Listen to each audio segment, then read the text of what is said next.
Muy buenas tardes y bienvenidos a esta primera fórmula de Crecen, Salud Infantil y Familiar, en la que vamos a hablar sobre logopedia, en concreto para todas esas madres, padres y profesores que puedan y quieran aprender sobre este asunto. Vamos a saludar ya a una persona, es la gerente de Crecen, la doctora Silvia Quemada. Muy buenas tardes, Silvia. Buenas tardes, ¿cómo estáis? Muy bien, bueno, arrancamos las primeras jornadas, como decimos, pero no serán las últimas. ¿Qué esperamos de estas jornadas de formación que realiza Crecen?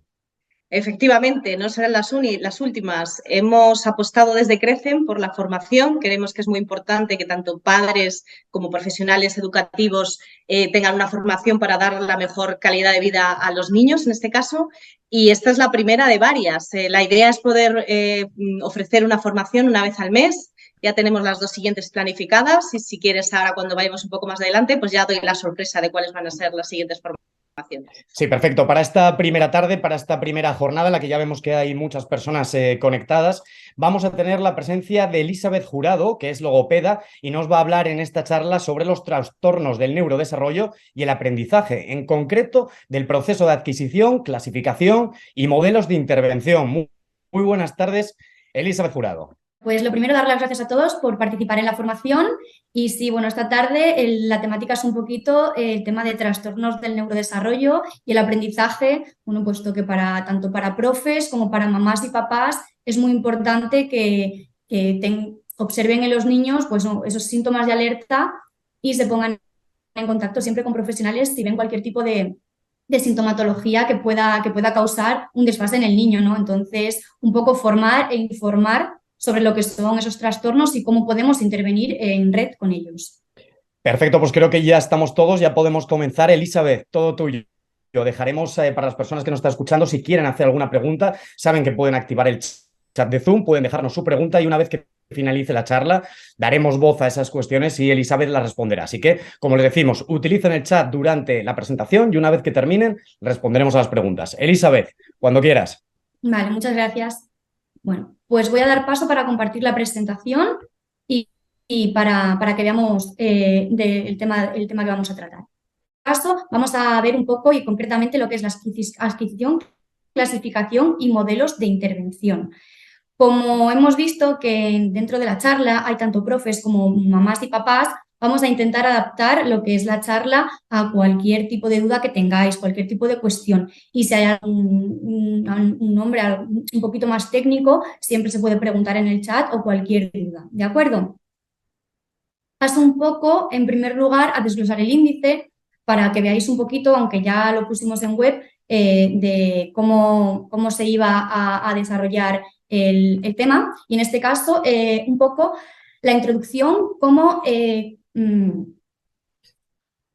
ese diagnóstico, ¿no? Esa parte del diagnóstico cuando todavía no sabemos si nuestro niño presenta un trastorno del neurodesarrollo o un trastorno del aprendizaje y nos dicen esos síntomas de alerta, nos dan un diagnóstico, cómo intervenimos, qué es lo que pasa, que en esa fase de diagnóstico o de incertidumbre, cómo podemos desarrollar esa fase o a quién acudir o qué recursos. En el primer bloque se va a hablar sobre todo de la adquisición, del proceso, de lo que es el entorno y el proceso comunicativo. Y en la tabla de clasificación me voy a basar en el DSM-5. El DSM-5, en este caso, es el manual donde se clasifican los trastornos del neurodesarrollo y el aprendizaje y de forma global y conjunta se utiliza de forma profesional. Es decir, para que haya una clasificación común, aunque que no se coja de diferentes autores, para que tengamos un marco común. Luego, en el bloque 2, vamos a hablar de los modelos de intervención logopédica y aquí sí que va a ser interesante porque dependiendo del modelo de intervención que utilicemos, el tipo de aprendizaje puede ser más satisfactorio o menos dependiendo de la implicación tanto de la familia como en este caso de los centros educativos, ya que el trabajo que queremos realizar desde que es un trabajo en red, es decir, tener en cuenta tanto a la familia como a los centros educativos para llegar y trabajar todos en un mismo barco. Y en el bloque 3, que es lo que más me interesa que veáis también, son los casos clínicos, puesto que los casos clínicos directamente sí que vais a ver el cómo se realiza esa intervención, ¿vale? Vais a ver casos clínicos reales donde salgo yo interviniendo con diferentes niños. En este caso he cogido 3 casos de niños TEA Y vamos a ver que, como bien dice la palabra, o sea, las siglas de TEA, trastorno del espectro autista, pues es un amplio espectro que abarca muchísimos niveles y dependiendo de los niveles que vais a ver en los vídeos, se interviene de una forma u otra. En este caso, en trastornos del neurodesarrollo, ¿por qué intervenir y para qué intervenir? Puesto que cuando comenzamos el proceso de desarrollo, los niños comienzan su proceso de desarrollo dentro de lo que son sus entornos, tanto en cole como en casa, debemos tener en cuenta que como adultos somos este modelo. Y si encontramos síntomas de alerta, lo importante es prevenir e intervenir.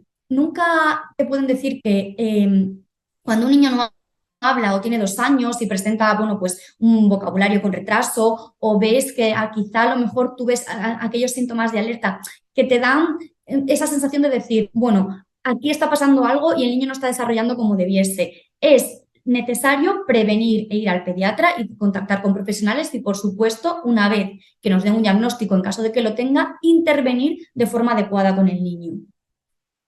Por eso, en esta fase, que son las fases del desarrollo, en las fases previas a ese diagnóstico, previas a saber qué es lo que pasa, cuando nos encontramos con los síntomas de alerta, tenemos que tener en cuenta varias cosas. Y una, que normalmente los síntomas de alerta pasan de la etapa prelingüística o la etapa preverbal, es decir, cuando el niño pues, tiene antes de los 18 meses y entre los 24, es decir, la etapa ya más lingüística. En esa etapa, desde los 18 a los 24 meses, si vemos, por ejemplo, síntomas de alerta de que el niño presenta un vocabulario reducido, quizá el niño nos señala. También, por ejemplo, no tiene esa interacción de enseñarte juguetes o quizá siquiera de verbalizar de forma oral una palabra, una frase o simplemente aproximaciones de decir magua en vez de decir mamá agua, pues quizá debemos tener en cuenta que puede haber un desfase en el desarrollo. ¿Por qué pongo importancia de las preguntas Q en esta fase de introducción? Porque es importante saber cuándo se detecta el problema, si es previo a los 18 meses o previo a los 24 meses de edad, quién detecta el problema, es decir, normalmente los que pasan más tiempo con el niño es el cole y la familia, van a ser los que a los profesionales cuando vengan a clínica pues nos digan, oye, mira, es que estoy viendo que el niño se comunica, es que estoy viendo que el niño no me mira, es que el niño nos señala, es que intento entrar en su juego y no me permite, ¿no? Normalmente eso lo ven tanto en el cole como en casa. ¿Cómo me doy cuenta del problema? Es decir, si cuando intento entrar en el juego del niño no me permite interacción o si entro en el juego del niño pero realmente no hay un interés conmigo, ¿no? ¿Y dónde lo podemos detectar? Si lo detectamos en casa o lo detectamos en el colegio, ¿vale? Es importante que tengamos en cuenta que el trabajo en red nos puede llegar a tener el diagnóstico y que si tenemos un diagnóstico el cual aceptamos, podemos llegar a hacer una evaluación y una intervención. Entonces, en etapa prelingüística lo que nos vamos a encontrar es las fases de prebalbuceo, cuando el niño tiene de 0 a 2 meses, pues ahí lo único que está haciendo es comprobar pues, las cuerdas vocales, un poco lo que es emitir sonidos, pero simplemente para madurar. Cuando el niño nace, por supuesto, nos encontramos de que no hay un desarrollo completo de lo que son todos los órganos de los que nos permiten el habla, ni el oído, ni lo que son los órganos de habla y fonación. Entonces, en estas primeras etapas, pues de 0 a 10 meses, lo que el niño comienza a hacer es un juego vocal en el que imita sonidos o quizá es cuando está más atento, gira la cabeza hacia un lado y a otro y empieza a tener esa sonrisa social de interacción. Tenemos que tener en cuenta que en esta etapa tenemos que estimularlo mucho porque, como veremos a continuación, podemos ver muchos modelos de intervención o muchos modelos de psicología que nos dan pues esa parte de interacción con cómo debemos intervenir con un niño pequeño. Pero al final lo que tenemos que tener en cuenta es que si, por ejemplo, el niño está emitiendo vocalizaciones, nos está haciendo una sonrisa social, un juego vocal y una imitación, debemos seguir estimulándolo, porque al final comunicamos cuando somos pequeños para cubrir las necesidades básicas. Por ejemplo, en este caso, cuando todavía no hablan y no saben pedirte ni agua, ni comida, ni nada, lo que hacen es llorar para que tú, con una necesidad básica, le des ese agua o le des esa comida o le des necesitando. En un principio comenzamos a comunicar por necesidad básica en esa etapa prelingüística. Cuando ya tenemos un nivel de lenguaje mayor y ya empezamos a tener ciertas palabras y empezamos a tener cierto vocabulario, ya utilizamos ese lenguaje con intención, ¿vale? Entonces, todo el rato tenemos intención comunicativa, sino por palabra, por gestos, por emisión de sonidos, y lo que estamos intentando es llamar la atención del adulto. Por lo tanto, la tríada niño, objeto y adulto se lleva a cabo desde el nacimiento, desde que somos pequeñitos y estamos en la etapa prelingüística. En la etapa lingüística lo que hacemos empieza a partir de meses en adelante y lo que intentamos entender es frases que realmente el niño hace de forma, bueno, pues muy como lo tengo puesto aquí, holofrásica, es decir, forma de 3 palabras, mamá dame agua, puede decirte magua. ¿Qué significa? Lo que el niño lo que quiere hacerte es entender que magua significa agua. Ya está empezando a crear un concepto de petición, de inicio, de comunicación, esa triada de decirte te estoy diciendo magua porque realmente me refiero al agua y realmente lo que quiero es que tú me des, es decir, ya tenemos concepto, ya tenemos semántica, ya estamos hablando de lo que es un concepto concreto. ¿Cómo vive el niño? ¿Cómo sabe el niño que quiere agua? ¿Cómo sabe el niño tan pequeñito qué es lo que está? Cuando dice magua se refiere a agua, porque directamente nosotros le decimos, ¿quieres agua? Sí, ¿quieres agua? Y cuando le das, directamente tiene una experiencia sensorial, es decir, si tiene sed, va a beber agua. Y por tanto, va realizando asociaciones también a través del conocimiento del entorno y de la experiencia. Por eso es importante estimularlos desde pequeñitos para que lleguen, ¿no?, a lo que es el desarrollo del lenguaje junto con el entorno. En cuanto a las etapas lingüísticas, y estas etapas lingüísticas y prelingüísticas las digo de forma más, por así decirlo, bueno, no me profundizo tanto en ellas porque quiero centrarme en los síntomas de alerta y sobre todo de ciertas patologías en concreto.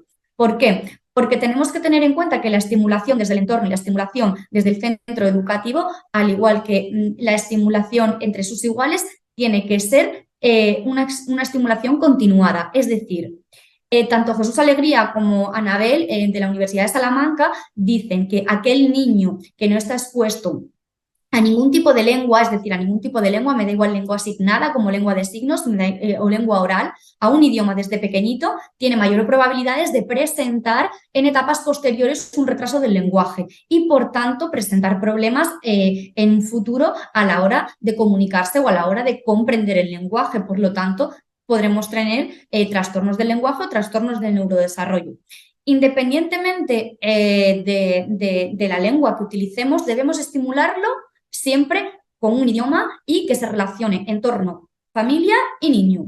En la etapa prelingüística ya vemos, en la etapa lingüística ya vemos cómo empezamos a imitar, a designar, a demandar, a tener esa adquisición de las primeras vocales, como la M, la P, la T, ¿vale? Esas primeras vocalizaciones que son más fáciles y tener en cuenta de que ya, bueno, pues cuando tiene el añito y 3 meses o añito y 4 meses, unas 20 palabras. Vocabulario básico frecuente de la vida cotidiana, de lo que utilizamos, pues pipí, caca, comer, beber o las frutas que más le gusten, por ejemplo, galleta, ¿vale?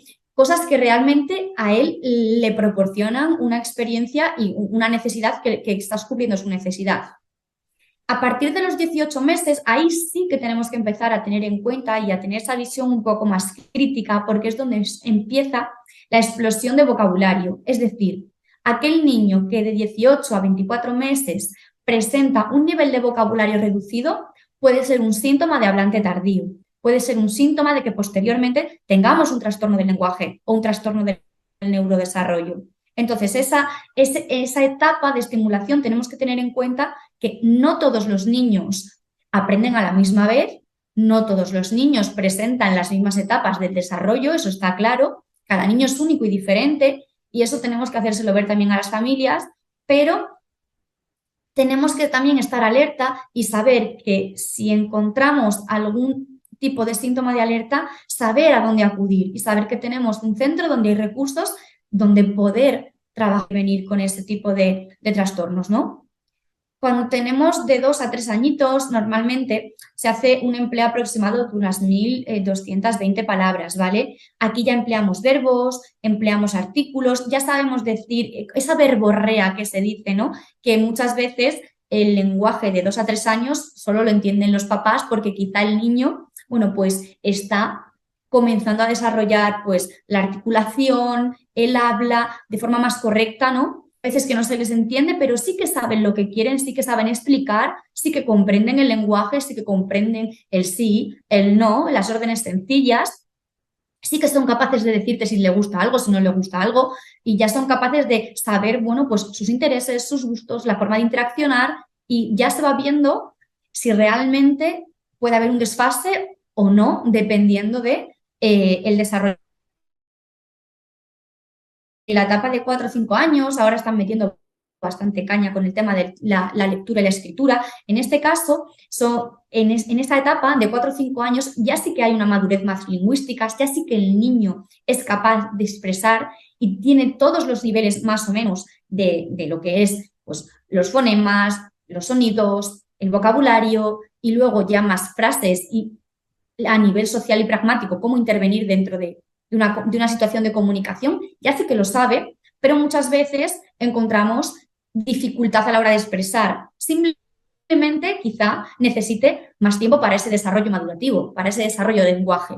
Pero aquí también podemos ya confirmar si hay un trastorno del lenguaje, un trastorno del neurodesarrollo. Normalmente a la edad de 4 o 5 años ya se suele tener el diagnóstico. Como bien he dicho antes, normalmente las etapas de diagnóstico son entre los 18 y 24 meses. A partir de los 24 meses suelen ser diagnósticos más formales. Yo no soy partidaria de que justo a los 24 meses, ¿no?, clavados, se realice a lo mejor quizás un diagnóstico y poner ya una etiqueta tan seria, como muchas veces se hace con el tema del TEA, del autismo, sino que hay que ver ese tipo de desarrollo a partir de los 24 meses, cómo continúa. Y para terminar etapa ya lingüística, lo que es la etapa de hablar, la etapa verbal, es para 6-7 años, ya encontramos que hay un inicio de lectoescritura, ya empezamos esa fase previa de leer y escribir. Y aquí sí, en este caso, ya vamos a encontrar que tiene que haber una maduración de todos los fonemas, es decir, ya todos los sonidos del castellano los tendríamos que tener adquiridos y tendría que haber una maduración completa del lenguaje. A partir de aquí, el lenguaje ya lo tendríamos que tener todo estructurado, es decir, tanto la parte de fonología, la parte de semántica, la parte de morfosintaxis y frases y la parte de pragmática de entorno de interacción, y ya simplemente sería mejorarlo cada vez más y complicarlo cada vez más, ¿vale? En este caso, cuando ya presentamos algún trastorno del neurodesarrollo o del lenguaje en esta etapa, siempre lo vamos a tener que ver antes. Es decir, aquí en esta etapa podemos tener ya trastornos de dislexia, de TDAH, de discalculia. Previo a esto no, porque no hay maduración, no tienen ese lenguaje adquirido totalmente. Entonces, dependiendo de la fase donde nos encontremos y dependiendo de la edad, tendremos un diagnóstico de un trastorno u otro. Y aquí es donde nos tenemos que fijar previamente a todo lo que ya sabemos que tenemos. Si ya sabemos qué es lo que tenemos que tener en la etapa prelingüística, ya sabemos lo que tenemos que tener en la etapa de verbal o lingüística, esa forma de hablar, esa forma de expresar, el cómo señalar, el cómo mirar, la sonrisa social, los fonemas, todo eso. Si encontramos un retraso en el vocabulario, menor a 50 palabras, una combinación de palabras que realmente no las realiza o las realiza, pero no de forma, bueno, pues quizá no las realiza de forma continuada. Un escaso uso de gesto de comunicar. Si podemos ver que realmente a lo mejor tenemos antecedentes familiares donde haya alguien que sí que presente un trastorno del desarrollo, un trastorno del lenguaje o alguien con dislexia, alguien con TDAH, bueno, pues también son antecedentes a valorar para un retraso del lenguaje o hablante tardío que posteriormente puede dar un diagnóstico de trastorno del neurodesarrollo o comunicación. Y en este caso, por ejemplo, antecedentes infecciosos. Cuando nacemos, la mayoría de los papás y las mamás hay una prueba que se llama las otomisiones acústicas y la prueba de los potenciales evocados que se les hacen a los niños a la hora de la sordera. Y digo esto porque es una prueba que es bastante complicada porque ahí te dicen si tu hijo va a escuchar o no va a escuchar. ¿Por qué digo esto? Porque cuando pasamos esa prueba de otomisiones acústicas y potenciales evocados, podemos saber si realmente, si se pasa, si nuestro hijo va a ser sordo o no. Eso es una parte, y esa parte de cuando el niño comienza a desarrollar y a madurar su oído, si vemos que el niño no se gira cuando le hablamos, si vemos que el niño quizá no responde a su nombre. También puede ser un síntoma de alerta para saber si hay un trastorno del neurodesarrollo y del aprendizaje y ver si en vez de sordera puede ser autismo o puede ser otro tipo de trastorno. En concreto, lo que he estado hablando antes, esta parte es una parte principal a la hora de la comunicación, es decir, comunicamos por necesidad, comunicamos por obtener un beneficio del otro, comunicamos para interactuar y simplemente obtener una sonrisa, obtener, por ejemplo, algo que yo quiero, un objeto que yo quiero, ¿no? Entonces, la triada de adulto, entorno y niño debe darse en todas las etapas del desarrollo lingüístico del niño. ¿Por qué? Porque al final el adulto es el referente que le va a enseñar el lenguaje, es el referente que va a ser el modelo, es el referente que le va a ayudar y le va a corregir cuando estamos en el proceso de aprendizaje, del habla y de la comunicación. Entonces, es importante saber que en la etapa preverbal hay una buena estimulación y que el niño, ante una necesidad, el adulto va a responder. Si, por imagínate, el niño está llorando porque no alcanza algo, de momento no sabe pedir, pero tú se lo das. Imagínate, tiene la botella de agua muy lejos, el niño está llorando porque la quiere. El niño no sabe pedir y todavía no sabe señalar, pero está llorando porque quiere algo. Tú no sabes el qué, si se ha hecho pis, se ha hecho caca, si se ha hecho daño, si le duele la barriga, si le duele la cabeza o si es que tiene sed. Si tú realmente a esa reacción fisiológica, como es el llanto, coges la botella, le das la botella, se calma, ahí habrá una interacción adulto, niño y entorno en el que el adulto ha conseguido averiguar qué es lo que le pasa, el niño ha entendido que un objeto que él quería cubre una necesidad y comienza esa red de comunicación a darse. De manera que cuando el niño necesite algo, va a emitir ese llanto para que el adulto le dé una respuesta. La triada hecha. En etapa preverbal. Por ejemplo, aquellos niños que hablan tarde o que realmente nos pasa muchas veces. Es que mi niño no habla, es que mi niño lo que hace es, por ejemplo, en la etapa cuando todavía no habla. Yo le pregunto a los papás, oye, ¿y cómo sabes tú que quiere, por ejemplo, el coche rojo, su juguete de coche rojo, su juguete rojo? Y me dice, pues lo que hace el niño es cogerme de la mano, llevarme hasta el objeto y me coge y me alza la mano hacia el objeto donde esté el coche rojo para que yo se lo dé. Eso es etapa preverbal, eso es comunicación. Ahí el niño te está utilizando como un instrumento para llegar a lo que quiere, para llegar a un fin. No puede porque está muy alto, no sabe pedir, no sabe decir la palabra coche, no sabe señalar la palabra coche o el objeto que tiene delante, en este caso el coche, pero te coge la mano, te lleva al sitio para que tú se lo des. Es etapa preverbal, todavía no hablamos, pero hemos utilizado al adulto como un instrumento para llegar a un fin. Eso es comunicación. No es comunicación verbal, pero es comunicación, porque he conseguido lo que quiero haciéndote ver que lo que quiero es un coche y te llevo donde está el coche para que tú me lo des, porque tú sí puedes. ¿Por qué es importante no quedarse en esa etapa? Porque cuando somos hablantes tardíos o cuando un niño presenta, en este caso, un trastorno del lenguaje o de la comunicación, normalmente esos hablantes tardíos siempre se quedan en esa etapa. Y el papá o la mamá, ¿qué es lo que pasa? Muchas veces le pregunto, ¿dónde tiene el niño los juguetes? Y me dice, no, es que el niño los juguetes los tiene a su altura. Y muchas veces le digo, entonces, ¿cómo el niño te va a pedir un juguete hablando si realmente no hay interacción? El niño va a su cesta de juguetes que la tiene en el suelo, la coge y se lo lleva. No estás provocando una situación de comunicación. Por eso muchas veces es importante el trabajo en red, porque muchas veces los papás pues vienen nerviosos y realmente pues no saben cómo fomentar esa comunicación, cómo hacer que ese niño hable y necesitamos trabajar en equipo con ellos para que ellos nos informen de lo que al niño le gusta, cómo quiere, cómo le gusta jugar, qué necesidades son las que hay en casa, ¿no? ¿Qué es lo que primero quieren cubrir ellos? ¿Cómo podemos ayudar nosotros como profesionales para que el niño comience, ¿no?, a desarrollar ese lenguaje, ¿vale? En la etapa preverbal, en la etapa preverbal, sí, lo que hacemos también muchas veces es decirle a los papás, les damos un truco de decir, vamos a meter el juguete favorito del niño en un tarro transparente y lo vamos a cerrar fuerte. En este caso, cuando cerramos el tarro fuerte, perdón, el niño no va a poder abrirlo, no va a poder desenroscarlo, dependiendo de la etapa madurativa que por desarrollo motor quizá no pueda desenroscarlo, ¿no? Entonces, lo que hacemos es mostrar el juguete y el niño, ¿qué es lo que va a hacer? La reacción inmediata, si quiere el juguete que está dentro y no lo puede coger, va a ser llorar.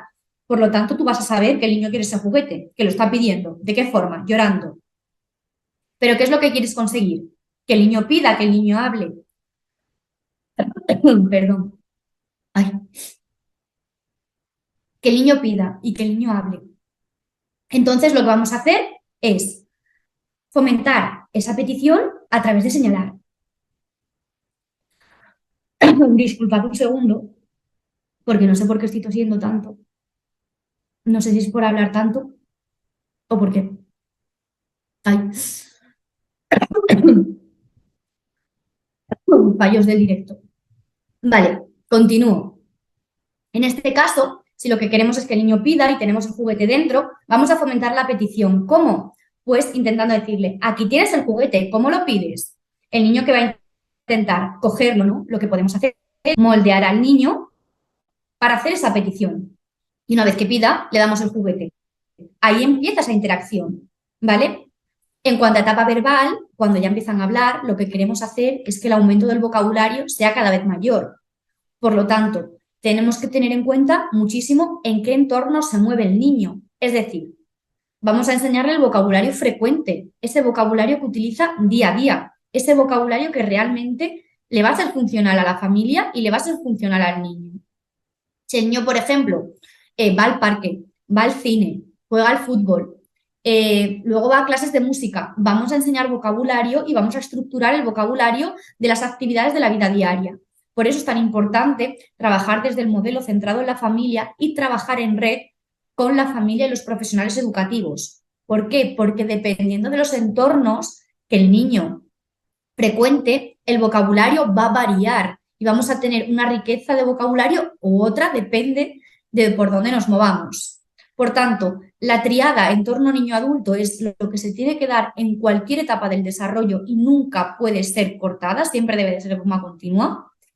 Y el proceso de adquisición tiene que darse con este esquema comunicativo, es decir, yo como emisor tengo que emitir un código, un mensaje que tú como receptor puedas decodificarlo, es decir, sepas lo que estoy diciendo, comprendas lo que estoy diciendo y me des una respuesta, una interacción. Y eso es la situación comunicativa.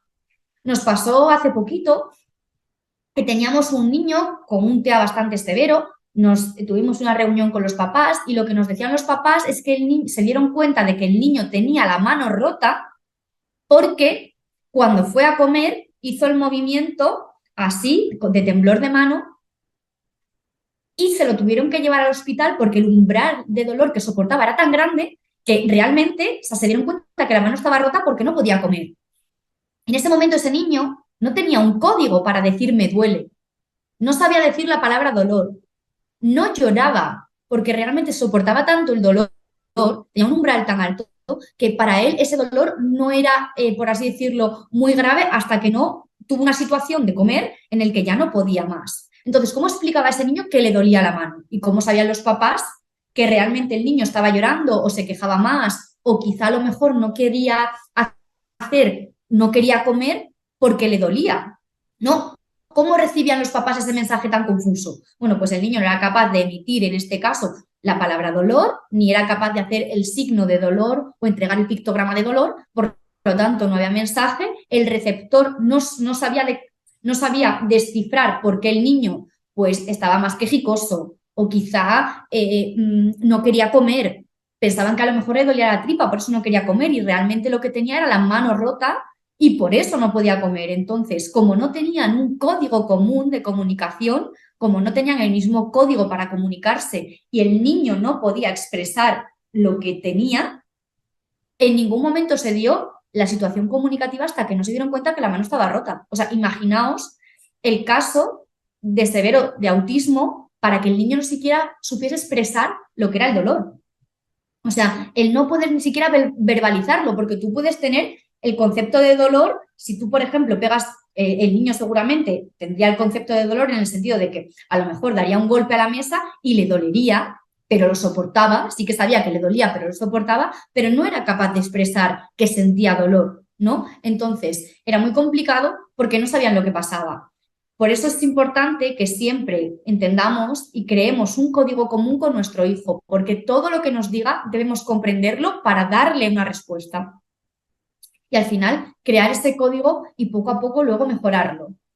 Os pongo este ejemplo, como por ejemplo os pongo el ejemplo de otro niño que realmente había tenido, se había quitado los implantes y el niño los había perdido, pero no sabía dónde estaban, no sabía decir el signo de implante ni la palabra implante, no sabía decir nada, ni sabía o simplemente coger, no tenía el concepto de lo que era el aparato. El niño no escuchaba y todo el rato estaba llorando, pero no sabía decir que había perdido los implantes. No sabía, no era capaz de emitir, no era capaz de expresar, entonces los padres no sabían qué responder. Entonces el mensaje solamente era llorar, llorar y llorar y llorar, intentando buscar qué es lo que pasaba, pero el niño no verbalizaba. Por lo tanto, no había situación comunicativa funcional porque no había una respuesta por parte de los papás porque no sabían qué pasaba. Y simplemente era pues que había perdido el implante, no podía escuchar y le molestaba el no poder hacerlo. Entonces, por eso el dibujo de estar encerrado, ¿no? De estar un niño en ese cerebro, en esa cabeza encerrado, de decir, tengo lenguaje aquí o más o menos sé algunas palabras de lenguaje, pero ¿cómo las puedo expresar? Es muy complicado cuando tienes el lenguaje y no lo puedes expresar, porque si no puedes oralizar, no puedes hablar y no puedes lo que tienes en la cabeza expresarlo por la boca, al final no hay comunicación y por tanto estás aislado. Por eso os pongo aquí en este caso la ecuación de que comunicación es igual a lenguaje al 50% más habla al 50%, dan lugar a la comunicación. Es decir, ¿qué es el lenguaje? El lenguaje es el concepto, es la semántica, es la creación, el contenido, el conocimiento, el vocabulario, el cómo una palabra o el cómo la intención con la que yo te diga algo consigues, ¿no? Por ejemplo, lenguaje, cuando es lenguaje no verbal, si yo señalo, es un inicio de petición. Cuando tú señalas, es inicio de mostrar, es inicio de decir, de querer enseñar algo, ¿no? De querer señalar o de que alguien se fije en algo o de tú señalar algo porque lo quieres. Puede ser para pedir o puede ser para enseñar, para mostrar. Si yo digo la palabra quiero, al final lo que estoy haciendo es una necesidad, algo que necesito, algo que quiero tener, ¿no? Entonces, cuando quiero, me dan algo, quiero agua, quiero comer, quiero ir de paseo, ¿no? Pues al final hay una relación entre el concepto de quiero y el concepto de darte algo, ¿vale? Pero ¿qué pasa? Que yo puedo tener la palabra quiero aquí como lenguaje, como concepto, pero si no soy capaz de articular, porque tengo un problema de articulación, porque, por ejemplo, no sé articular la Q, la U, la I, la R, la E, la R y la O, no soy capaz de decir quiero, pues al final no consigo verbalizarlo y no puedo hablar. Si no tengo código verbal, tendré que tener otro código alternativo. Y si me falla una de las dos, la comunicación no se va a dar en ningún momento. La comunicación depende de varios factores. En este caso, la comunicación depende de los factores del entorno, del receptor, de la situación comunicativa, de esa interacción, de que yo te diga algo y tú me respondas y comprendas y tengamos el mismo código. Imagínate que te viene un chino a hablarte a ti con su idioma sin saber tú ni chino ni él sabe castellano. ¿Cómo te comunicarías? Tendría que ser a través del lenguaje no verbal o a través de un traductor para tener el mismo código y comprender lo que estamos diciendo, porque si no, no hay comunicación. Y si no hay comunicación, no se puede dar una respuesta a una necesidad, ¿vale? Por eso es importante trabajar todas las áreas si hay problema de articulación, si hay problema de lenguaje o si hay un problema de social y comunicación, trabajarlo a la vez, porque si falla una de las dos, no se va a dar una situación comunicativa. Si voy muy deprisa o cualquier cosa, también me lo comentáis, ¿vale? Voy a pasar a clasificar el tema de trastornos del neurodesarrollo. En este caso, cuando hablamos de trastornos del neurodesarrollo, yo me voy a basar en trastornos del neurodesarrollo a través de la clasificación del DSM-5, para que tengamos una clasificación concreta. Que sea una clasificación en la que se vea un marco común, ¿vale? Y que se utiliza de forma actual porque el DSM-5 está actualizado. aunque yo utilizo otro tipo de clasificación dependiendo del tipo de intervención que vaya a realizar y clasificamos los trastornos a través del CIE-10 también. Cuando hablamos de trastornos del neurodesarrollo, hablamos de discapacidad intelectual, de retraso global del desarrollo, de retraso de discapacidad intelectual no especificado. Pero tenemos que tener en cuenta, tanto profesionales como papás, que muchas veces cuando hablamos de discapacidad, una discapacidad nunca viene sola. Es decir, muchas veces hablamos de discapacidad y hay niños que presentan pues, un síndrome, por ejemplo, imaginaos, en el caso de discapacidad intelectual, un síndrome de Down tiene discapacidad intelectual, pero también tiene un trastorno de la comunicación asociado. También tiene, por ejemplo, un trastorno a la hora, por ejemplo, también puede cursar con hipoacusia. También pueden cursar con trastorno del espectro autista. Es decir, cuando hablamos de discapacidad en general, tenemos que tener en cuenta que hay veces que los trastornos van en conjunto y muchas veces también esa discapacidad afecta a la parte motora. Por eso es importante trabajar en equipo, tanto logopedas como psicólogos, como terapeutas ocupacionales, como fisioterapeutas y, por supuesto, también pediatras y, en este caso, en el caso de la hipoacusia, con los otorrinos, porque al final el trabajo en red da lugar a un resultado positivo, da lugar a que todos entendamos que tenemos que intervenir, bueno, pues en la misma línea, ¿vale? En el caso de la discapacidad intelectual, encontramos normalmente que es un CI bajito, normalmente por debajo de 85-80. Muchas veces tienen dificultad a la hora de planificar, de secuenciar, de atención, ¿vale? Presentan ese retraso en la parte más de funciones ejecutivas.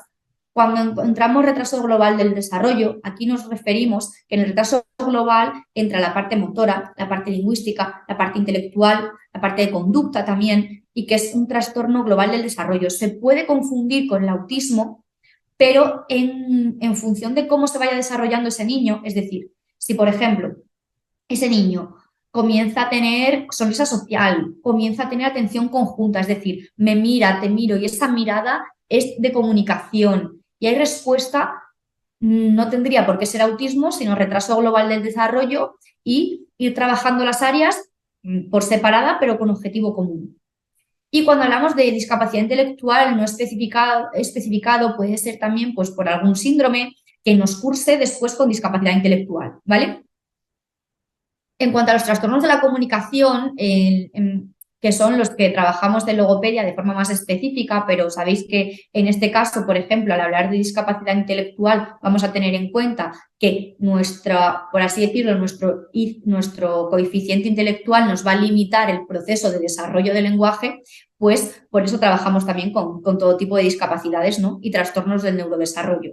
Pero en este caso, los trastornos fonológicos, que ahora se llaman trastornos de sonidos del habla, suelen ser los trastornos de pronunciación, de articulación. Es decir, hay que tener mucho cuidado porque si, por ejemplo, al final, imaginaos una M y una P, M y P, al final se pronuncian prácticamente igual. El punto de articulación es el mismo. Entonces, si es simplemente de forma evolutiva que el niño va evolucionando y va consiguiendo todos los sonidos, perfecto. Al final es un trastorno que puede con el tiempo y con la intervención, por supuesto, solucionarse. Si hablamos de sordera o hipoacusia, aquí dependerá del grado de hipoacusia, del punto de articulación, dependiendo del grado de hipoacusia, de si el niño tiene implantes, si tiene audífonos, el cómo se está interviniendo con ese niño, si en lengua de signos, si en lengua oral, si con las dos lenguas, ver un poco el tipo de intervención que se realizará para solucionar ese problema de trastorno del sonido del habla, en este caso en sordos. Trastornos de la fluidez, aquí hablamos mucho también de fluidez, ¿vale? El tema de también puede ser trastornos a la hora de la lectura, es decir, que tengamos problemas a la hora de leer, a la hora de hablar, dependiendo de los factores de nuestro entorno, pues nos puede afectar más o nos puede afectar menos. En el caso de la tartamudez, depende muchas veces, por ejemplo, si hay una sílaba que reduplica, si solamente se traba cuando habla en público, en voz alta, si puedes tapar los oídos y tapar lo que es el entorno para que pueda leer de forma que no se pone nervioso. En fin, en este caso también en los trastornos de la comunicación, hablando de trastornos de la comunicación social, ahí he añadido TDL y he añadido hipoacusia y sordera. Sí que es cierto que los trastornos de la comunicación, el DSM-5, como bien pone aquí, solo clasifica estos tres, pero de forma específica, por eso os he dicho antes, que hay veces que no me rijo 100% por el DSM-5, es que en trastornos de la comunicación social me he metido el TDL, lo que hace poquito era un trastorno específico del lenguaje. Y es que el trastorno específico del lenguaje no solo es del lenguaje, es en varias áreas del lenguaje. Una persona con trastorno específico del lenguaje o TDL al final presenta dificultad a la hora de comprensión, a la hora de la atención, a la hora de la secuenciación, a la hora de expresar. Por ejemplo, teníamos un niño que presentaba sordera, presentaba una hipoacusia de conducción, ¿vale? Una sordera que él escuchaba más o menos la voz hablada, pero él tenía también TDL, ¿vale? Tenía trastorno específico del lenguaje. Entonces, él lo que hacía, como su memoria auditiva se saturaba antes, lo que hacía era, yo te escucho lo que tú me dices y en vez de responderte a oral porque me he saturado, te respondo en lengua de signos porque soy capaz de expresar mejor. Es decir, era capaz de recibir a través del oído, pero expresaba a través de las manos. Como tenía las dos lenguas, podía hacerlo, porque al final, si él veía que no sabía cómo expresar o que la palabra no sabía cómo decirla, pero tú tenías la imagen y él se sabía el signo, era más fácil para él expresar en código signado que en código oral. Entonces era una forma de esa parte de expresión que el TDL muchas veces presenta, pues dificultad a la hora de decir una frase un poquito más larga, de estructurar la frase, pues era capaz de hacerlo a través de la lengua de signos en vez de la lengua oral.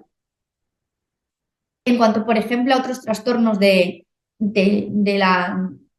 dentro de lo que es la clasificación del DSM-5, el TDAH también es un trastorno que al final, aunque concretamente no se centra en lo que es la parte del lenguaje como mayor dificultad, sí que esa planificación, esa atención, esas conductas, esa secuenciación de actividad afecta mucho a la hora de lo que es el ámbito académico y lo que es el ámbito también en casa. Es decir, tú puedes estar haciendo una actividad de lectoescritura y imagínate, lo que quieres estar trabajando es la letra L, por ejemplo, porque estás en proceso de adquisición de lenguaje.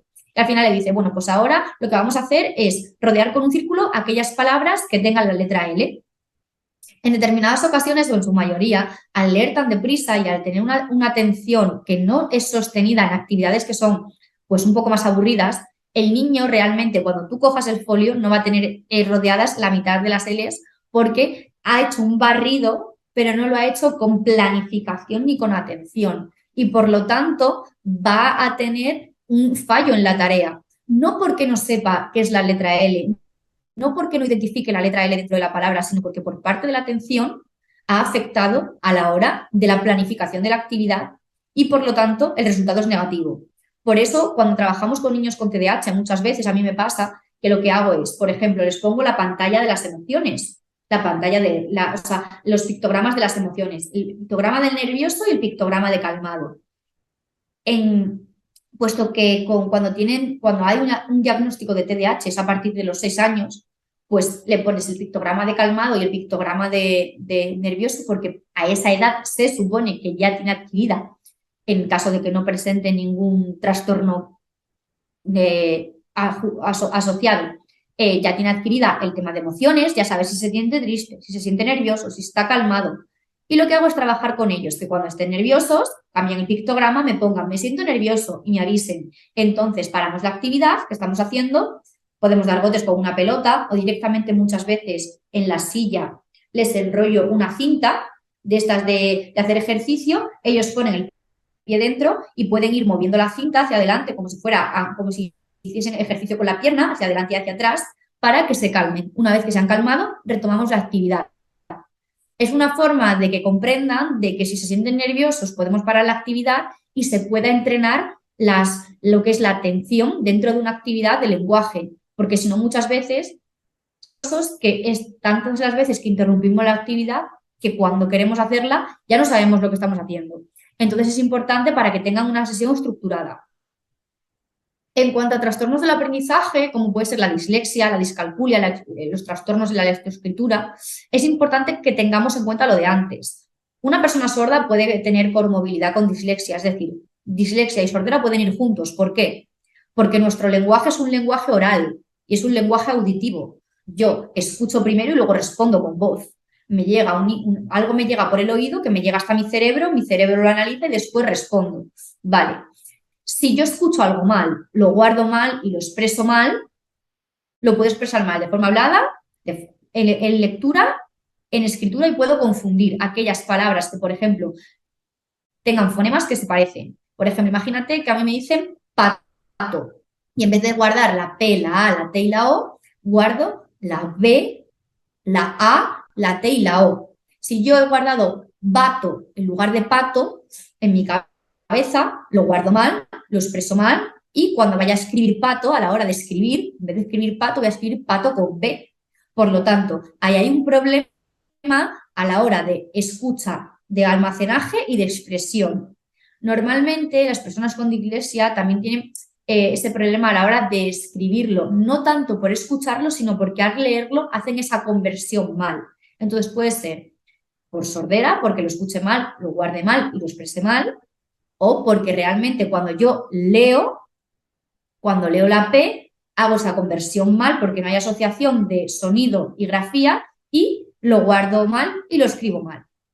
En cuanto a la discalculia, es un problema parecido al de la dislexia.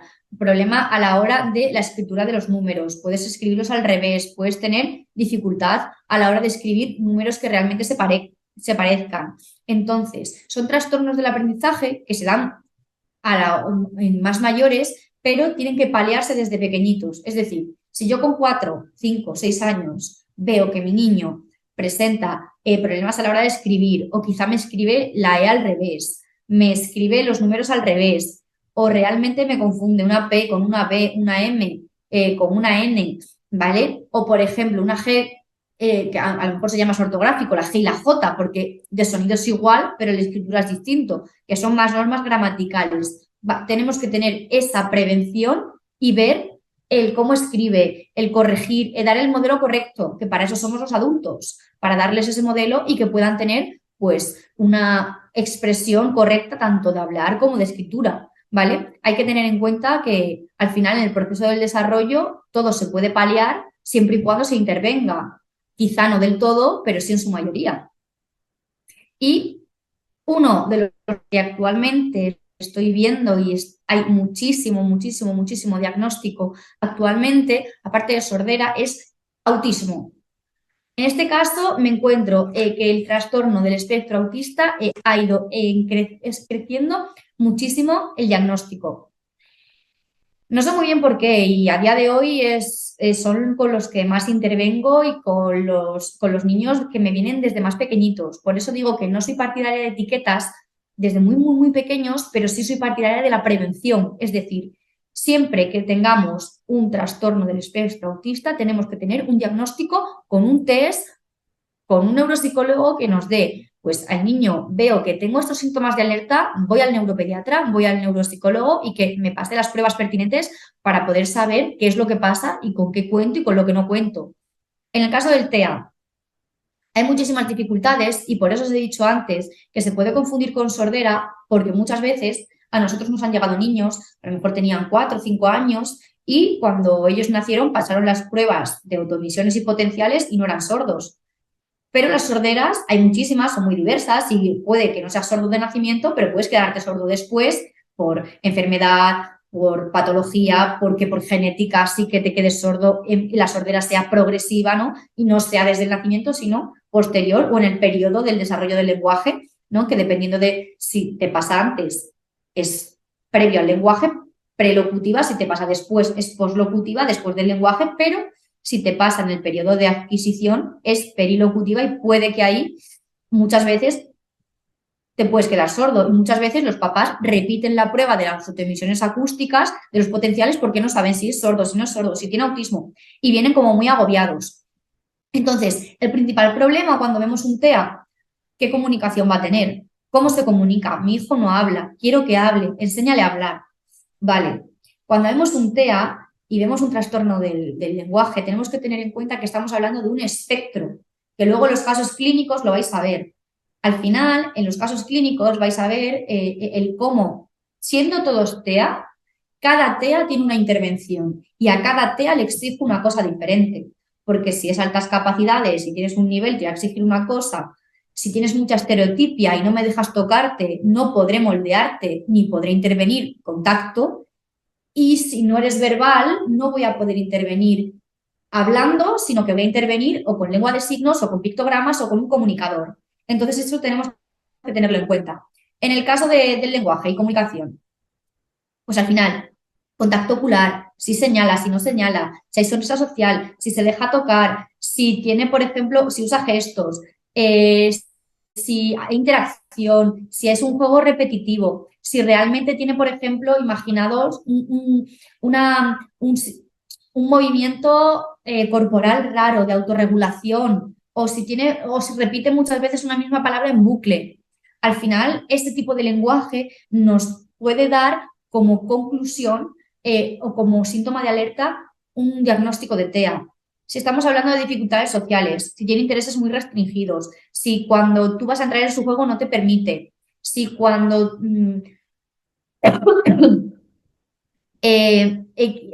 con sus iguales tampoco se interacciona, si realmente prefiere un juego solo, pero un juego monótono, ¿vale? Este tipo de conductas sí que tenemos que tener en cuenta esa dificultad social. Si, por ejemplo, en dificultades conductuales hay que tener en cuenta que los TEAs pueden ser hipersensibles o hiposensibles. Es decir, si yo soy muy sensible, puedo tener una sensibilidad extrema a las temperaturas, a los olores, a los sonidos, a las texturas. Por eso hay que trabajar en conjunto muchas veces aparte del logopeda, con el terapeuta ocupacional. Porque al final, imaginaos que no le gusta comer fresas o no le gusta comer patatas. Al principio, cuando son pequeñitos, en vez de comer con cubiertos, comen con las manos. Si hay dificultades, si no le gusta, si no es por sabor, que muchas veces cuando son pequeños experimentan todo, si no es por sabor y es por textura y no le gusta, o si, por ejemplo, hay ruidos muy altos y se tapan los oídos, o tienen vibraciones y conductas de vibración raras, puede ser que sea para autorregularse. Pues hay que tener en cuenta si es una dificultad o si al final realmente puede dar un diagnóstico de autismo. A partir de los 24 meses sí que se puede dar diagnóstico de TEA siempre y cuando haya una consonancia y se haya pasado también un test de evaluación que nos dé que el autismo puede ser un diagnóstico, ¿vale? Como todo, no todos los TEAs son iguales, el espectro es muy grande y hay TEAs que no son verbales, TEAs que hablan, TEAs que no hablan o TEAs que aunque no hablen, luego sí que pueden volver, luego sí que pueden tener un código verbal, ¿vale? Es muy complicado cuando un papá tiene un diagnóstico de sordera o de autismo porque realmente lo que quieren es que el niño hable y vienen desesperados porque no se saben comunicar con él. Y la importancia de que como profesional seamos guía, seamos respetuosos, entendamos la necesidad de la familia, entendamos que desde el cole también vamos a tener apoyo y cuanto antes creemos ese trabajo en red, antes podremos realmente realizar una intervención con el niño. Importante, sobre todo, da igual el diagnóstico que tengamos, si es trastorno del neurodesarrollo, si es autismo, si es comunicación, si es TDL, TDAH, da igual, es aceptar que tengo un diagnóstico y que ese diagnóstico es mi hijo. O sea, mi hijo no es un diagnóstico en sí, es mi hijo y ya está. Pero simplemente sabiendo lo que tiene, podré poner solución. Y muchas veces la fase de aceptación es complicada porque los papás se ponen como muy alterados cuando no aceptan lo que hay. Y tenemos que tener paciencia porque el proceso de aceptación puede ser lento. ¿Vale? Con el autismo hay que tener claro que, por ejemplo, en este caso, en la conducta social, en la interacción, por ejemplo, dificultades sociales, el cómo se siente el otro, esa teoría de la mente, el no saber, por ejemplo, buscar una solución, el tener dificultad en la planificación, por ejemplo, esas normas de cortesía cuando te dicen una palabra y realmente han cerrado la conversación de forma brusca, pero porque no saben cómo hacerlo de otra manera, ¿no? Pues ahí tener en cuenta todos esos síntomas que nos pueden dar como diagnóstico un TEA, ¿vale? Y volviendo a todo lo que he dicho antes, como un breve resumen, quizá es lanzar la pregunta de, ¿es la comunicación una necesidad imperiosa dentro del desarrollo humano? ¿Por qué comunicamos? ¿Por qué tenemos necesidad de hablar, esa necesidad de lenguaje, esa necesidad de interaccionar? Tenemos esa necesidad de interacción porque al final, como seres humanos, lo que al principio nos pasa es que comunicamos por necesidad y la comunicación y ese lenguaje y ese código al final lo que nos da es obtener cosas. Por tanto, ¿Es la comunicación una necesidad imperiosa en el desarrollo humano? Sí, no sé si sabéis, bueno, no sé si habéis escuchado, un caso muy famoso, el caso de Jenny, una niña que salió en la televisión hace muchos, muchos años, que eso se estudia en logopedia y en lingüística, en el cual pues la niña presentaba una serie de discapacidad, ¿vale? Y lo que hizo la familia fue encerrarla en una habitación con una cama, una silla y un sitio donde ella pudiese, bueno, pues le daban la comida justa y la bebida justa y el agua justa para que pudiera sobrevivir. ¿Qué pasa? Ese fue un caso de maltrato que hubo, porque al final lo que hicieron es que la niña la privaron del entorno, la privaron de interacción, la privaron de comunicación y cuando, en este caso, descubrieron el caso de Jenny, ¿vale? Se encontraron una niña que lo único que se comportaba era como un animal. Es decir, ella cuando hacía pipí como un animal, ella no era capaz de verbalizar, no era capaz de realmente expresaba a través de sonidos, a través de empujones, a través de ciertos gestos, pero no de lenguaje, porque no tenía lenguaje oral. Entonces se dieron cuenta que si en etapas previas, si cuando somos pequeñitos no nos estimulan, no desarrollamos y no fomentamos, o sea, podemos tener cerebro, podemos tener oído, podemos tener la parte de la boca y la laringe para hablar, podemos tenerlo todo, pero si no nos estimulamos, si no tenemos un referente, si no nos comunicamos con el entorno, si no hay una interacción, si no se pone todo en uno, no llegamos a lo que es el desarrollo lingüístico completo. Por lo tanto, lo que le pasó a Jenny fue eso. O sea, estuvo encerrada, estuvo maltratada, fue una niña que realmente la privaron de lo que era el mundo y cuando la descubrieron no era capaz ni de andar, o sea, no era desarrollo motor, no era capaz de andar porque no sabía andar, se había movido entre cuatro paredes, no sabía lo que era el campo, no sabía lo que era la hierba, o sea, cuando intentó hablar no podía, se comunicaba a través de sonidos porque realmente la comunicación que había tenido prácticamente era nula. El tema del el CI y la parte más de inteligencia, pues quizá por debajo de 85, porque no había habido una estimulación, porque lo que tenía era una cama, una silla y la comida que le daban. Al final esa niña nunca aprendió y nunca llegó a desarrollarse de forma completa por privación de lenguaje. A día de hoy, pues eso, con casos de niños sordos lo he vuelto a ver, no a ese nivel, pero sí que nos encontramos con una niña, que era una niña sorda, y que su madre, simplemente por ser sorda, decidió que un año no iba a ir a la escuela.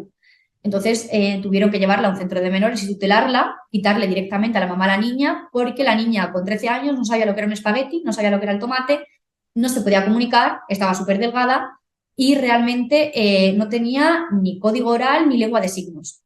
Entonces, bueno, pues tuvimos que empezar a oralizarla prácticamente desde el principio. Estuvo con nosotros desde los 12 años hasta los 15 y consiguió prácticamente hablar como, bueno, pues como un adulto, como un adolescente, a tener vocabulario, pero sí que encontrábamos, bueno, pues mucha deficiencia en otro tipo de áreas, ¿vale? Y bueno, pues fue un caso bastante impactante porque estamos hablando del 2018 y al final una niña que te encierren por sorda y no te den ni siquiera la capacidad de comunicarte, la niña lo único que decía era YouTube, mamá y comida. Un poco más, entonces era como muy complicado ese tipo de intervención, ¿no? Entonces, importante para nosotros como profesionales y como familia, que tengáis siempre claro que todos los modelos son válidos. Al modelo psicopedagógico en el colegio, donde te dan accesibilidad, el modelo clínico, aquí en clínica o en sede, el modelo centrado en la familia. Son los tres que me parecen más importantes, pero como profesional abogo por un modelo mixto entre modelo clínico y modelo centrado en la familia. ¿Por qué? Porque el modelo psicopedagógico, si siempre está en coordinación con nosotros, al final vamos a tener una red con los profesionales del centro. Pero el modelo centrado en la familia y el modelo clínico es importante porque si yo a tu hijo aquí le enseño durante 45 minutos, una hora, el cómo tiene que decir las palabras, el cómo se tiene que comunicar, y luego cuando el niño va a casa y te pide o empieza a decirte las cosas que yo trabajo aquí, pero tú no ves lo que yo trabajo, no nos pautamos, no nos ayudamos, no hay información recíproca ni nos guiamos, al final donde el niño pasa más tiempo es en su casa. Si el niño, por ejemplo, me pasa con el tema del autismo, empezamos muchas veces con el tema de la petición a señalar o hacer el signo quiero para pedir. Y muchas veces lo que me pasaba es que, por ejemplo, pues los papás el signo quiero no lo trabajaban en casa, es decir, el niño empezaba a hacer quiero competiciones o simplemente así, da igual, o moverlo de otra manera y los papás no corregían. O los papás a lo mejor decían, no, no, yo es que quiero que hable, pero es que antes de hablar tenemos que tener un paso antes, ¿no? Entonces, era un poco complicado cuando no había una aceptación. Entonces, lo que a mí me gustaba hacer era pues, que el papá pasase dentro de la sesión, si es en clínica, o si íbamos a la casa a hacer intervención en entorno natural, directamente yo intervenía con el papá me enseñaba cómo lo hacía y yo le enseñaba a él. Una de las cosas que me pasó una vez, que fue muy curioso, es que un niño con autismo estábamos haciendo intervención en hogar y llegué. Yo sé que con carné de padre, por supuesto, no se nace. Al final, cada uno lo hace lo mejor que puede y cuando hay un diagnóstico tan complicado como es el autismo, es complicado intervenir. Entonces, yo llegué y estaba el niño dando vueltas, la tele estaba encendida, el papá le estaba dando de merendar y le estaba dando un plátano. Entonces, el papá pinchaba el plátano, le daba el tenedor, el niño lo cogía y automáticamente comía. Pero seguía dando vueltas por todo el salón. En ese momento te das cuenta de que ni el niño tenía conciencia de lo que estaba comiendo, ni el niño tenía conciencia que era la hora de la merienda, ni el niño tenía conciencia directamente que estaba el papá ahí realmente, porque el papá era como que me da lo que yo quiero, que en este caso es el plátano, porque a lo mejor sabe bien, ¿vale? Ni estaba prestando atención a lo que era la situación porque estaba dando vueltas alrededor del salón y con la tele encendida. Había tanto estímulo a su alrededor y era una situación tan drástica que tuvimos que trabajarlo poco a poco en silla, que el papá viese cómo se pedía, que el papá me viese a mí cómo yo lo hacía, para que él pudiera imitarme cómo yo lo hacía y así poder trabajarlo de forma conjunta. Al final lo que conseguimos fue que empezara a pedir en silla y que cada vez que quisiera plátano, señalara el plátano y mínimo, si no era capaz de decir plátano, que dijera no, no, para tener una asociación entre no, no y lo que era la fruta y el cómo sabía la fruta. A través de esa experiencia sensorial, a través de tocar el plátano y a través de comerlo, él empezó a asociar un sabor a una palabra. Empezó a asociar pedir, hacer quiero para que me den algo, ¿no? Y empezar un poco a tener unas normas dentro del lenguaje para que fuese estructurado. Por eso siempre me gusta intervenir en clínica y en familia de forma conjunta, porque al final me parece que es algo muy natural, que al final la familia siempre entra en el juego, que al final la familia es lo más importante con lo que vamos a tratar y que tenemos que tener en cuenta que tal y como trabajemos nosotros y trabaje la familia, pues al final el centro educativo lo va a hacer de la misma manera para que el niño al final también consiga ese desarrollo, ¿vale? Entonces, dicho esto, lo que voy a pasar a mostraros son diferentes casos clínicos, como os he dicho antes. Voy a dejar de compartir pantalla y voy a volver a compartir pantalla dependiendo ahora del vídeo que os enseñe y vais a ver 3 casos de autismo totalmente diferentes el uno del otro. Quiero que prestéis atención porque al final os voy a decir un poco el cómo se interviene, el por qué se interviene así y por mucho que todo sea TEA, cada niño es distinto y por eso, aunque tengamos un diagnóstico igual que el que a lo mejor puede tener nuestro vecino o a lo mejor tenemos 2 niños en clase que son TEA, nunca vas a poder intervenir igual porque cada niño desarrolla de una manera y cada niño tiene unas capacidades diferentes. Lo que sí quiero que os quedéis con la clase de hoy es que siempre que trabajemos con niños, un test estandarizado y una prueba estandarizada nos va a decir qué es lo que falta, qué es lo que necesitamos trabajar, pero siempre hay que trabajar con fortalezas y debilidades, porque lo que falta ya lo sé, ya me lo dice el test, ya lo estoy viendo, ya estoy viendo que hay un déficit y que me encuentro una dificultad a la hora de intervenir. Pero quiero saber que también hay cosas y fortalezas que el niño sí que tiene y que puedo potenciar, que puedo estimular para que cuanto más potentes esas fortalezas, esas debilidades se vayan cayendo, ¿vale? Entonces voy a dejar de compartir pantalla y voy a compartir ahora, voy a abrir ahora los vídeos para que los vayamos viendo. ¿Vale? Un segundo. Si no se ve el vídeo, si no se escucha, me lo decís y así puedo, de todas formas, ir narrando lo que veáis. Bueno, en este caso nos encontramos con... Vale, nos encontramos con un TEA que no es un TEA verbal, ¿de acuerdo? Ella es una niña, tiene 3 años, tiene diagnóstico de autismo, ¿vale? Y es un TEA que no es verbal. Esta niña utilizaba lo que era... Vale, para un segundo, utilizaba lo que era el adulto como instrumento para llegar a los sitios. Ni siquiera hacía el signo quiero ni el signo más. Llevo interviniendo con ella poquito tiempo porque hace poquito que hemos empezado a intervenir, hace poquito que ha empezado en el centro y realmente ella lo que hacía era llorar y utilizarme como instrumento para llegar a los sitios. No habla nada, sí que emite algún sonido, algunos colores, pero a la hora de realizar peticiones ni siquiera las hacía, ¿vale? Solo lloraba y te llevaba al sitio para que tú le cogieras las cosas. Entonces, a través del entrenamiento hemos conseguido que cuando yo digo la palabra más, ella consiga imitar el signo más, ¿vale? A través de verme a mí hacer el signo más y a través de decir la palabra más, o el signo quiero, ¿vale? Para pedir, porque sabe que si no hace este signo, no va a obtener nada. Entonces estamos empezando a crear un código de comunicación, ¿vale? Ahora lo veis. Vale, lo hace de forma autónoma, en este caso.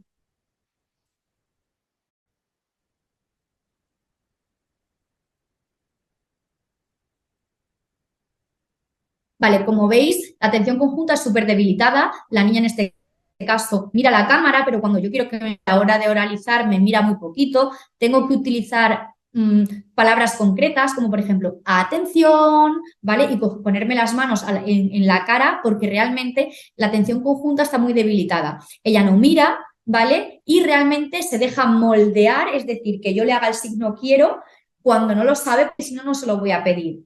Sí que es cierto que tenemos que tener un poco de cuidado porque muchas veces no se dejan tocar o si tú le tocas pero está muy frustrada o tiene mucha estereotipia, tenemos que dejar que se tranquilice, que se regule, que ella sepa cuándo podemos volver a empezar. Porque si realmente vamos a estar con ella interviniendo y no se va a dejar, de nada nos sirve porque la intervención no es factible, o sea, no vamos a llegar a ningún lugar si al final lo que está es frustrada y llorando, ¿vale? Entonces, en este caso yo le digo más y ella vuelve a hacer el signo, ahí la vuelvo a moldear, ahí lo hace autónoma y ahí verbaliza amarillo. Por lo tanto, es importante que tengamos en cuenta que al final es un juego que quizá no es lo más funcional, es un juego que al final simplemente lo que quiero es que me pida,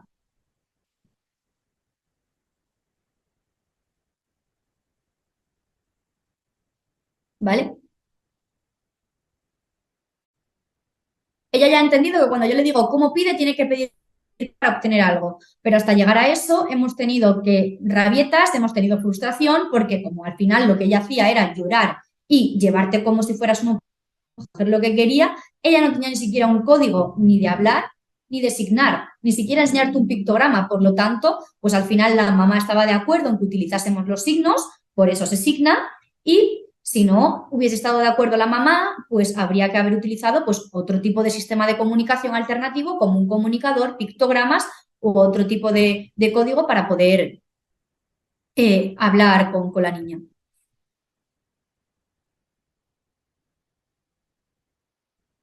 ¿Vale?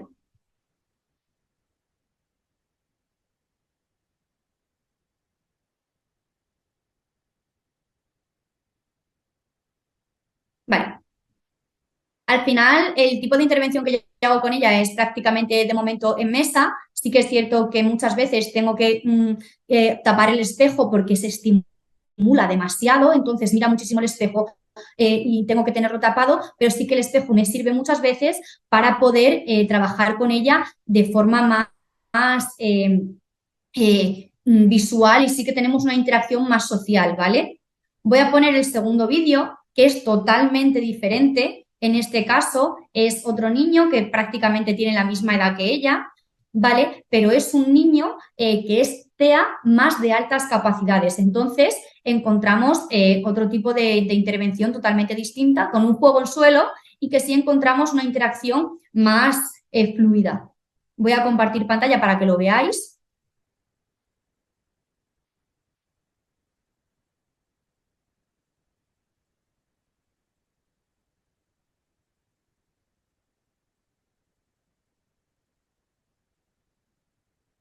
Él, por ejemplo, si me mira, sí que sabe sonreírme, sí que me imita mucho los sonidos, la sorpresa.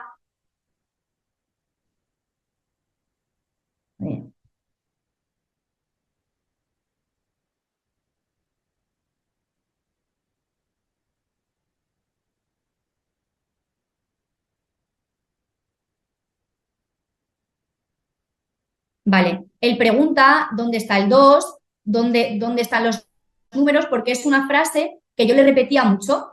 ¿Dónde está el número o dónde está el animal? Ahí lo que le estoy señalando es lo que hay para que me diga lo que es. Me contesta bien, me dice perro, sí que sabe identificar, tiene vocabulario de animales. Y cuando le digo cómo se pide, si os dais cuenta, él dice, sí que yo le digo, ¿cómo pides tú? Y le digo, quiero, también se lo digo de forma asignada y verbal, pero la respuesta que obtengo es, quiero con voz el perrito. Por lo tanto, ¿qué vamos a hacer? Ya tenemos instaurada la petición, ya sabemos que pedimos a través del quiero, pero vamos a ir retirando ese signo para que solo se quede lo verbal, porque tenemos capacidad de hablar. Por lo tanto, no hace falta que el niño utilice signos porque puede hablar, ¿vale? Lo que pasa es que hay que estructurar el lenguaje. Él sí que interactúa muchísimo. ¿Dónde está el 3? Pregunta. Y por supuesto, sí que hay sorpresas, sí que hay imitación de signos, de sonidos, de verbalizaciones. Y le pregunto lo que hay para ver el vocabulario.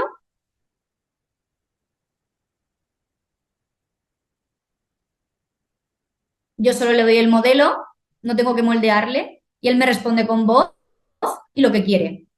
Al final, voy a quitar el vídeo, son dos TEAs, pero uno realmente no es verbal, tengo que moldear, me tiene que mirar, le tengo que coger las manos para que me mire ella, y sin embargo, con él, lo único que tengo que hacer es interacción, hacer la sorpresa, me imita los signos, me imita las sorpresas, me pide con voz, me dice el animalito, ¿vale? Y vamos a ir retirando ayudas.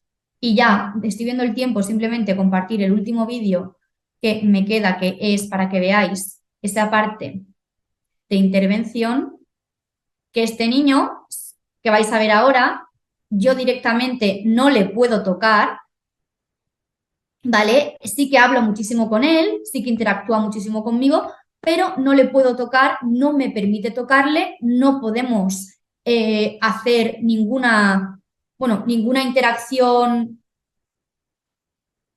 más de lo normal y tiene muchísima estereotipia. Es decir, él, por ejemplo, estamos hablando y me salta con un anuncio de internet.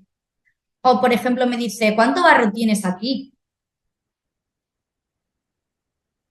Él no quiere directamente poner los bloques, no hay interacción, es decir, hay interacción en el lenguaje, pero no hay un respeto de turnos, no hay interacción dentro del juego. Yo pongo, tú pones, él no quiere hacerlo, o sea, no lo hace de esa manera.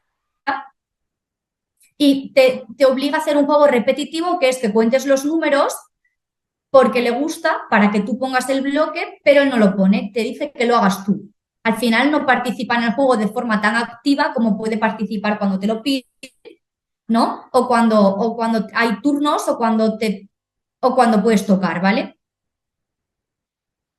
¿Ves? No se deja tocar, él intento que se deje, pero le cuesta muchísimo más, ¿vale? Y aunque sí que es verbal, tiene muchísima más estereotipia que en los otros niños. ¿Vale? Le digo, ¿quieres que lo pones tú? ¿Quieres ponerlo tú? Y me dice, no, quiero que digas 1, 2, 3, 4, 5 y luego el 6 lo pones para que al final la que estoy poniendo los bloques soy yo. Este juego sí que le gusta porque soy yo la que pone, pero si tuviéramos que hacer otra intervención no sería factible, ¿vale? No podríamos de momento porque son las primeras sesiones y en este caso, pues es un niño que es más complicado trabajar con él, ¿vale? Entonces, respecto a lo que es la, la presentación de casos clínicos, yo he terminado, ¿vale? Y una de las cosas que me gusta mucho cuando hablamos de logopedia es que, por eso he puesto ahora la imagen del cerebro que está con un montón de colores, y es que la capacidad de comunicar al final no es algo que sea opcional, sino es una necesidad porque al final necesitamos comunicar para poder estar dentro del entorno y dentro de lo que es la vida en general, y hay que trabajar para poder crecer y que el niño se pueda desarrollar. Así que espero que os haya gustado y por mi parte he terminado. Si tenéis alguna pregunta, yo la respondo encantada. Muchísimas gracias, Elizabeth. Si quieres, puedes dejar de compartir la pantalla. ¿vale? Bueno, la verdad que ha sido una charla muy, muy interesante. Muchísimas gracias, Elizabeth. Yo espero que a las personas que nos han acompañado esta tarde pues hayan aprendido algo y por lo menos se lleven algo de provecho, ¿no? Y a mí me ha quedado bastante claro, corrígeme si me equivoco, la importancia de analizar esas pequeñas pistas, ¿no? Que nos encontrar en esas personas, en esos niños pequeños y que a priori podemos no darle demasiada importancia, ¿no? No sé si esto quizás sea el inicio real de esta investigación, ¿no? De lo que habría que hacer cuando empezamos a sospechar. Claro, la prevención y la detección temprana de un diagnóstico es algo que yo creo que es lo más importante hoy en día, que cuando los profes o las mamás ven un síntoma de alerta, hay que escucharles y hacerles caso. Al final una madre no es una dramática, sino que una madre ve lo que su hijo, lo que tiene, lo hijo porque es con quien vive, con quien pasa 24 horas y la que sabe la necesidad del niño. Al final, por eso, desde Crecen, intervenir en lo que es la familia, el entorno y el respeto porque el niño se desarrolle es el objetivo principal. La verdad que es realmente interesante, sobre todo para como ese que nos has comentado, ¿no? De esa niña que al final ha convertido casi más en un animal, ¿no? Que en una persona Pero por privarla de... este caso es de hace muchos años, pero el que yo he puesto el ejemplo de sordera es del año 2018, donde yo conocí a una niña de 12 años que no sabía lo que era un espagueti, que no sabía lo que era el tomate, que no sabía que la habían privado de la libertad durante 2 años, que tuvo que ir la Policía Nacional a recoger a esa niña en una casa y que no se comunicaba. Es tremendo. A mí me recuerda una película de hace poco tiempo que se llama Mamá o Mother o algo así y pasaba lo parecido, ¿no? Yo parecía que estaba en una película cuando yo vi ese caso de esa niña porque yo realmente estaba empezando. ¿Ahora qué? ¿Ahora cómo intervienes? ¿Cómo le das un lenguaje a una persona que tiene 12 años, que ya ha pasado todo el proceso que yo he dicho, ¿no? Y que por ser sorda ha adquirido el lenguaje más tarde y ahora encima está encerrada y lleva 2 años sin contacto con nadie? Realmente tremendo, realmente tremendo. Digo, parece una película de ficción, casi más que un caso real, ¿verdad? Bueno, Sí. Elizabeth, muchísimas gracias. Estamos esperando por si alguna de las personas que nos están viendo quieren hacer alguna pregunta a través del chat. De momento no ha llegado ninguna. A mí me gustaría recordar, Elizabeth, para todas las personas que nos están viendo y que quizás les haya surgido alguna duda o alguna necesidad de contar, quizás con más calma, ¿no? En su caso, ¿cómo podrían ponerse en contacto con nosotros? O sea, a través de Crecen, ¿verdad? Sí, a través de Crecen pueden llamar, por supuesto, a la clínica donde tenemos el número de teléfono o si bien por teléfono para preguntar, bueno, pues en este caso el área de logopedia, ¿vale? Si necesitan su caso concreto o que se haga una valoración, una evaluación o que necesiten, bueno, pues poner en contacto para cualquier charla que necesiten realizar o formación con respecto a eso o tratar a algún niño que vean que presenta algún tipo de patología, pues a través del teléfono de Crecen, pues le atendemos sin problema. Les atendemos, ¿eh? Mira, ha llegado una pregunta, Elizabeth. Nos preguntan sobre cuándo debemos acudir al logopeda. Es decir, si notamos algún problema en el desarrollo comunicativo del niño, ¿sería recomendable acudir de primeras al logopeda o sería primero acudir a otro especialista que nos derivara al logopeda? Yo lo primero que recomiendo es acudir a un pediatra. Al final, un pediatra es el que también entiende el tema del desarrollo evolutivo del niño. Y a partir de ahí, una vez que el pediatra valora, que haga una derivación al logopeda en caso de que lo necesite. Pero no soy partidaria del ya. O sea, si el niño tiene 2 años y no habla, pues obviamente llevar al pediatra y que le haga una valoración. O si tú ves que presenta algún síntoma, pues de que no te mira, no toca, no señala, no expresa, yo lo llevaría al neuropsicólogo también para que le hagan una valoración acorde con la edad y que luego puedan derivar al logopeda. De acuerdo, hemos hablado mucho, sobre todo mamás y papás, como decíamos, que pueden tener al hijo en casa y que pueden ser los primeros en descubrirlo. Pero en el caso de los profesores, sabemos que entre la audiencia hay personas que son profesores, profesoras de colegios. En el caso de ellos, se pueden tardar más en verlo. El hecho de que haya un volumen de niños más grande puede hacer que pase más desapercibido. Deben estar más alerta. Sí, porque al final también dentro de lo que es el aula tú ves la interacción con sus iguales, ¿no? Al final un niño interactúa con sus iguales y siempre tú ves el modo de comunicación que tiene. Los profesores normalmente sí que además también están formados y algunos pueden ser ALs o PTs que realmente sí que trabajan también especialidades como tema de autismo, trastornos del lenguaje, sí que lo tratan, entonces sí que es más fácil quizá verlo.